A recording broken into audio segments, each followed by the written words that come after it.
Mga isolation facility sa mga tertiary hospital sa Dakbayan, Sugbo na puno-puno na sa mga COVID-19 patients.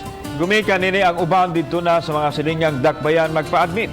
Samtang ang mga asymptomatic anha ibutang sa isolation facility. Aniya ang report.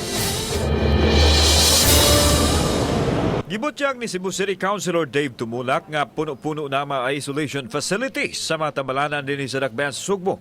Alang sa mga pasyenteng adunay influenza-like illness kung ILI o SARI o suspected COVID cases. Hinungdan nga ang ubang pasyente adto dadon sa tambalanan sa laing mga dakbayan.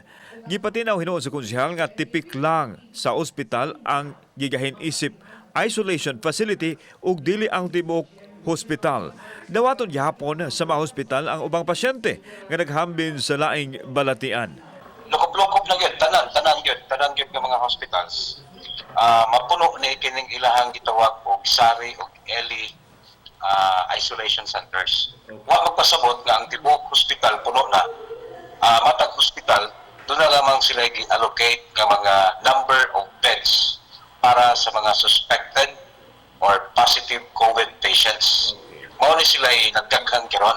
Samtang ang mga pasyente nga adunay mga moderate symptoms adto ibutang sa Bayanihan Field Center.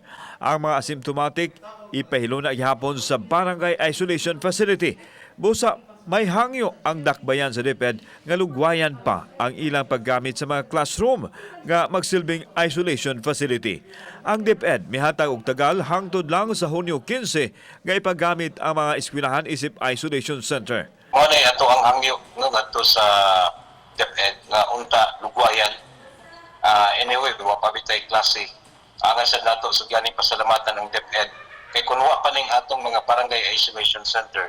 Imagine na nga kining libuan ka mga nagpositibo diri sa siyudad Subo ug naa pa ni silang tagsa-tagsa ka mga panimaay unsay mahitabo sa atong kinatibuk ang siyudad Subo. Sa pikas bahin, gipahibaw ni Tumulak nga nagkuwang sila og ambulansya tungod kay ang ubang mga paramedic gipaubos sa quarantine. Kini ang hinungdan nga malangay ang ilang pagresponde sa mga nagkinahanglan sa ilang serbisyo. Kauban si Marlon Melgaso, ako si Alan Domingo. Balitang Bisdak.